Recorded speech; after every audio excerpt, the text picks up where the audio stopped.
The first time the elephant attacked, the sun had just risen over the rice paddies, casting long golden fingers across the waking village of Kottayam. The sky was gentle. The air was warm. It should have been a quiet morning. But it wasn't. Before the market stalls had even been uncovered, before chai pots had started boiling, a scream broke the peace, sharp, raw, and unmistakably human. By the time villagers arrived, there was nothing but blood on the path, a shattered wooden cart, and deep, unmistakable prints in the mud. Huge, round, cracked at the edges. An elephant's. The man who had been pulling the cart survived. But just barely. His ribs were broken. His spine bent. He would never walk again. They asked him what happened. Did you provoke it? Did it have a calf nearby? Were you carrying fruit? But he just shook his head, trembling. I didn't even hear it coming. It didn't make sense. Elephants don't attack without reason. They trumpet. They stomp. They warn. But this one had come like a shadow. Struck. Vanished. And it wasn't the last time. Within weeks, the same elephant attacked 3 more times. In a field, it charged 2 workers. One lost his hearing from the impact of its roar. In the village square, it flipped a vegetable stall, injuring an old woman. Near the temple pond, it chased a group of schoolboys, one of whom never spoke again after what he saw in its eyes. By the end of the 2nd month, 12 people had been injured. 3 hospitalized. 1 nearly killed. And not once had the elephant taken food. Not once had it lingered. It came, it hurt, it vanished. The rangers arrived. They set traps, planted cameras, consulted trackers. But the elephant was too smart. Or too angry. It was never caught on film. Never left droppings. Never repeated its trail. It was like it knew how to move without being seen. They gave it a name. Kala. Dark. Not just for its color, a deep, ashen black like burned bark, but for what it brought with it, terror. Children stopped playing outdoors. Fathers walked their families home with sickles in hand. Shops boarded up early. Weddings were delayed. Even the animals grew quieter, as if nature itself was holding its breath. It wasn't just fear. It was something worse. It was the certainty that Kaala would return. The headman suggested prayers. A festival. A ritual of cleansing. But the priest said this wasn't spiritual. This is grief, he said quietly. Wandering in the skin of a beast. No one understood what he meant. But they nodded anyway. Because the truth was, Kaala wasn't acting like an elephant. He was acting like someone who had lost everything. The 4th month began with another sighting. But this time, Kaala didn't attack. He stood at the edge of the east field, unmoving. No sound. No threat. Just stood there, still as a stone, watching the village from afar. The sun was setting behind him, painting the sky blood orange.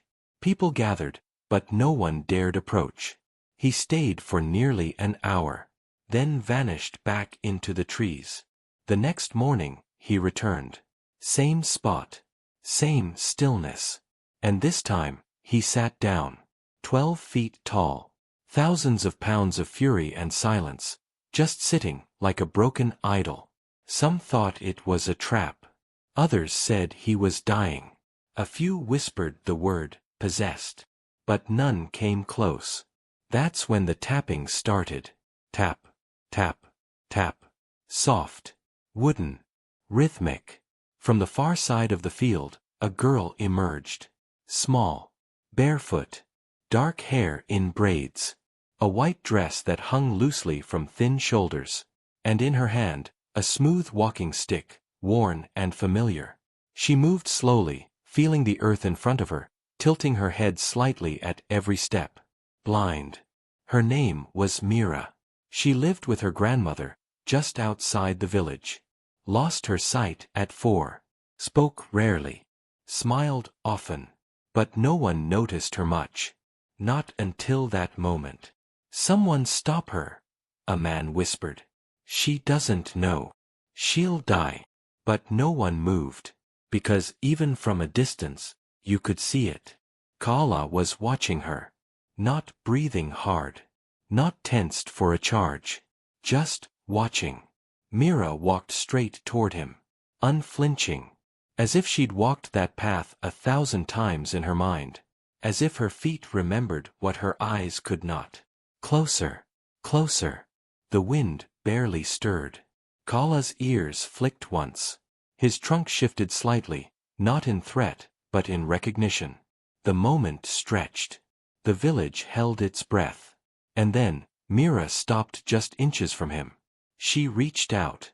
Her hand hung in the air, trembling only slightly, and touched warm, scarred skin. No trumpet. No charge. Kala's eyes closed. A long, low sound escaped him. Not a roar, not a growl. A breath. A surrender. She moved her hand slowly across his face. Traced the cracks. The places where tusk met flesh. The ragged ear where old wounds had healed badly. And then, gently, she whispered, "I know." No one heard the words but him. But something changed.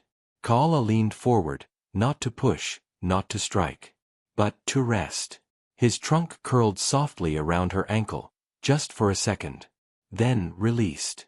He lowered himself fully to the ground, massive body thudding gently into the dirt. Dust rose. Sunlight faded. And for the first time in 4 months, Kala slept. Right there. At her feet. The villagers watched in stunned silence. Children peeked out from behind doorways.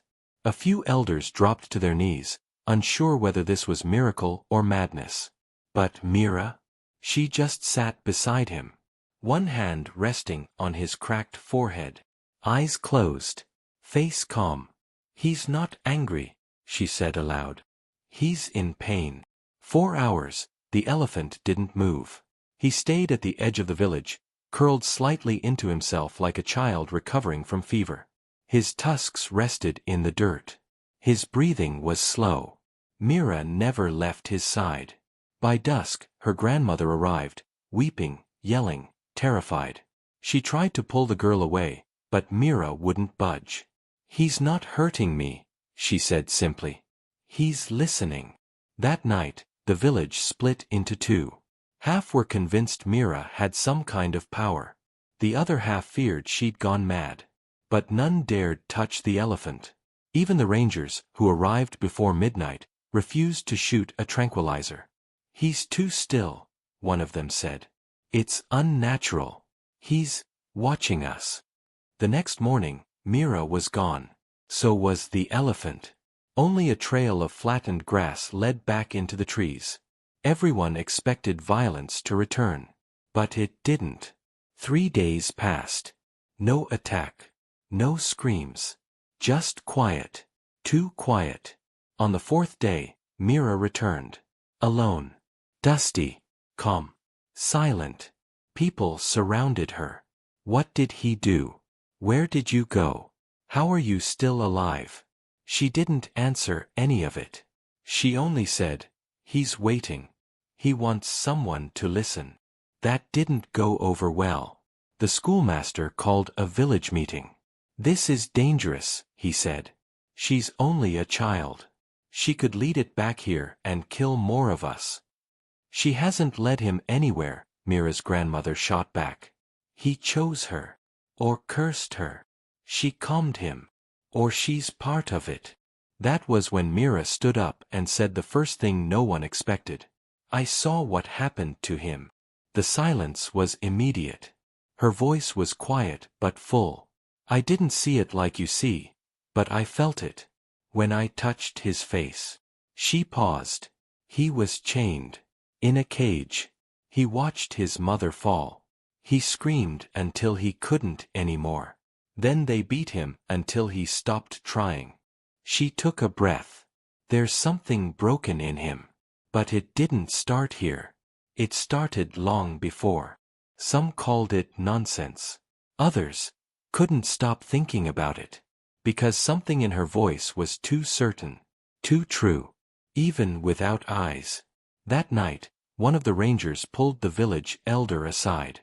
"We checked his tusks," he said. "The cracks. They're not from trees or fights. They're saw marks." "From what?" "Chains. Shackles. Probably metal cuffs." The elder swallowed. "And that scar on his side?" "Branding. From captivity. From a zoo." The ranger shook his head. "Worse. Likely a traveling circus. Probably escaped. No documentation. No record. And the aggression? Trauma. Years of it." The elder sat quietly for a long time. Then he asked, "So why hasn't he attacked the girl?" The ranger looked toward the trees. "I don't know," he said. "But she may be the only reason he hasn't torn this village apart." The news spread, cautiously, that Kala may not be a monster. That maybe, just maybe, he was something worse. A broken creature who had every reason to be violent. But wasn't. Not anymore. Because of her. Still, fear lingered. Especially among the powerful. And fear demands action. On the 7th day, a government officer arrived in a white jeep with mirrored glasses and a thick file in his lap. "We'll relocate the elephant to a secure reserve," he said. Mira stood in front of him. "No," she said. He looked down. "Excuse me. You'll put him back in a cage. It's for safety. He's safe here. Not for long." That night, the jeep stayed. And so did the decision. At dawn, a team would arrive. With sedation guns. With trucks. With nets. That evening, Mira disappeared again.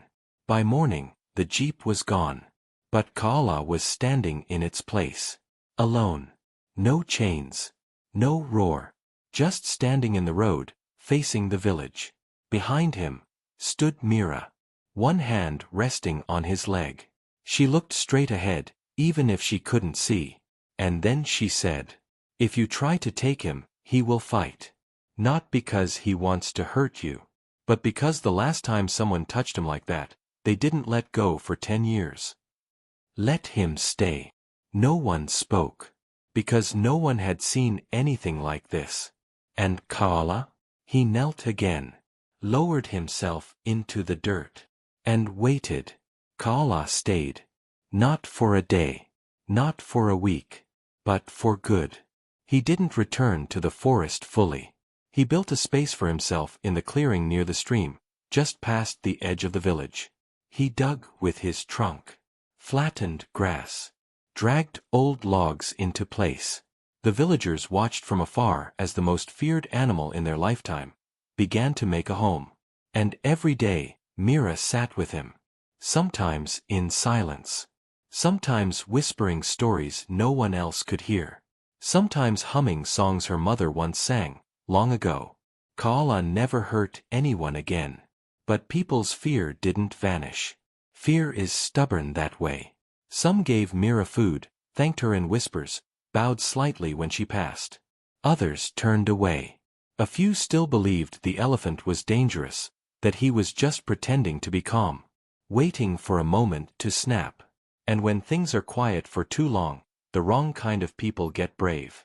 One night, someone set fire to the forest. A small flame. But dry season was cruel, and the wind was worse. By dawn, half the outer woods glowed orange. Smoke bled into the village. Ash fell like black snow. And Kala, who hadn't made a sound in days, screamed. A deep, howling roar that cracked through the trees and sent every bird skyward. It wasn't anger. It was terror. People ran to hide. Mira ran toward the sound. She found Kala near the stream, pacing violently, swinging his head back and forth. She couldn't see the flames, but she felt the heat. Smelled the panic in the air. Felt the ground tremble. "Kala," she whispered, holding out both hands. "It's okay. I'm here." But it wasn't okay. Not for him. Because for Kala, fire meant chains. Fire meant cages and pain and men with whips and metal rods. Fire was the last thing he'd seen before his world collapsed. And now, it was back. Villagers screamed that he would charge. The rangers grabbed their rifles. A man shouted, "He'll destroy the whole field." But Mira didn't move. She stepped closer. And did something no one expected. She took off the red scarf from her shoulders, the one her mother had given her years ago, and wrapped it around his tusk. Like a flag. Like a bond. Like a promise. "You're not where you were," she whispered. "You're safe now. No more cages. No more fire." Kaala froze. His breathing slowed. The roaring inside him, the storm no one could hear, began to calm. And for the second time in his life, he made a sound unlike any before. A rumble. Low. Steady. Almost a purr. It shook the air. And with it, he turned, away from the fire. Back toward the village. He didn't flee. He didn't rampage. He stood guard. That afternoon, the fire was contained. Not because the village had hoses. Not because the rangers knew what to do. But because Kaala dragged a fallen tree with his trunk, creating a break line, then stomped down the flames near the edge. It took hours. But the fire didn't cross. And the village was safe. Because of him. The ranger from the city returned 2 days later. He came with a new order. "Sedate the elephant," it read. "Remove the girl if necessary."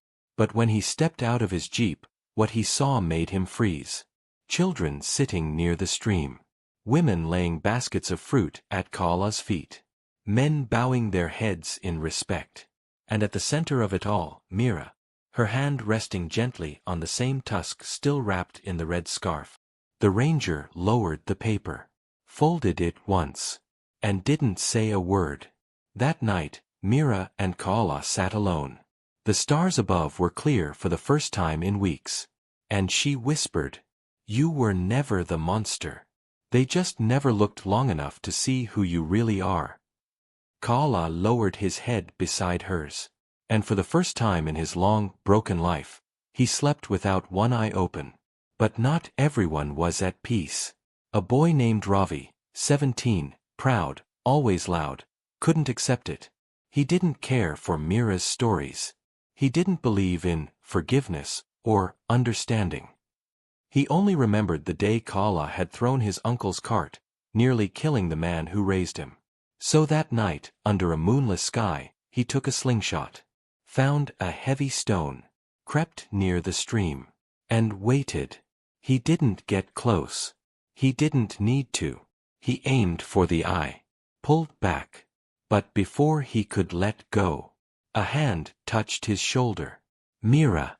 She didn't say anything. She didn't flinch. She only whispered, "If you throw that, you'll carry it forever." He froze. The weight of the stone in his hand suddenly felt like a mountain. His fingers opened. The rock fell to the dirt. And Kaala, who had been watching the whole time, turned away. Not in anger. Not in fear. In forgiveness. Time passed quietly in Kottayam. The fires were long gone, the fear forgotten, and in their place stood something no one expected. Peace. Not the loud kind with songs and drums, but the still kind that comes after storms.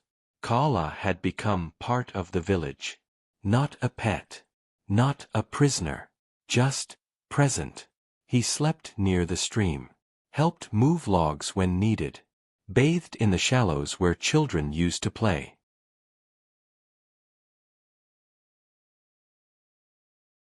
And every morning, Mira walked barefoot to sit beside him. Even as she grew taller, her steps never changed, slow, deliberate, gentle as breath. And Kaala, once the destroyer, never roared again. But time doesn't stop, even for peace. Kaala began to slow. His walks shortened. His eyes clouded. The wound on his shoulder, the one he'd carried since before Kottayam, never quite healed. It ached during storms. Mira noticed. She brought herbs, cool water, songs he once seemed to like.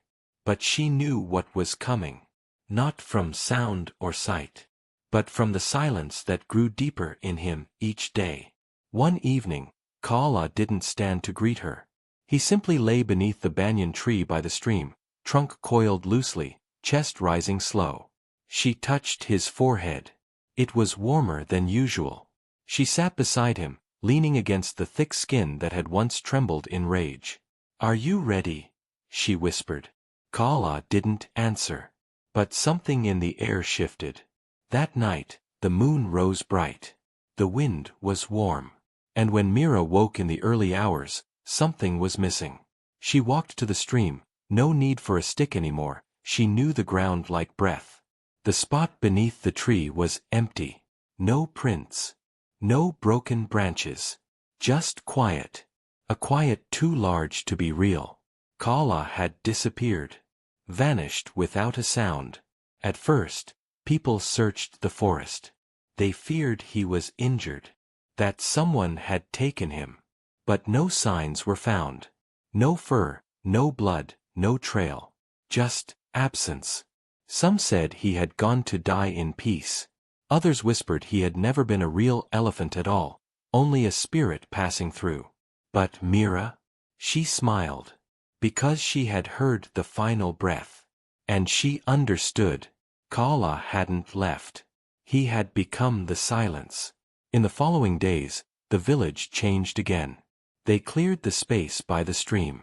Erected a stone sculpture, not of Kaala roaring, but lying peacefully, eyes closed. Mira carved it herself with help from the carpenter.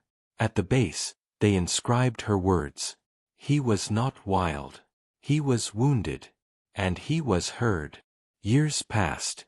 Mira grew. Left the village. She studied animal behavior. Not with machines, but with her own way of listening. She spoke at conferences. Visited sanctuaries. Taught children that broken things do not need fixing, they need patience. She never spoke of Kaala by name. But his story echoed in all her words. On her 21st birthday, she received a package. Wrapped in fabric the color of dusk. No note. No sender. Inside, a carved wooden figure. A girl. A scarf. And a great elephant beside her, head lowered. She ran her fingers along the shape and whispered, "Thank you for remembering." By then, people across India knew of the girl who calmed a killer. They called her the elephant listener. She never corrected them. But when asked how she did it, she always said, "I didn't calm him. I just didn't fear him. Because he feared everything more than I ever could." 1 year later, she returned to Kottayam. The stream still flowed. The banyan still leaned. Children now played where fear once lived. She sat beneath the tree. Listened. And in the hush of leaves, she swore she heard it. A deep, low rumble. Distant, soft, like memory made of breath. It wasn't real. And yet, it was. Before she left, she tied a new red scarf to the tree. The old one had faded, threads clinging like whispers. She didn't cry.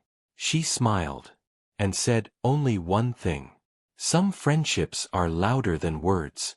Some legacies don't walk away. They stay. In roots.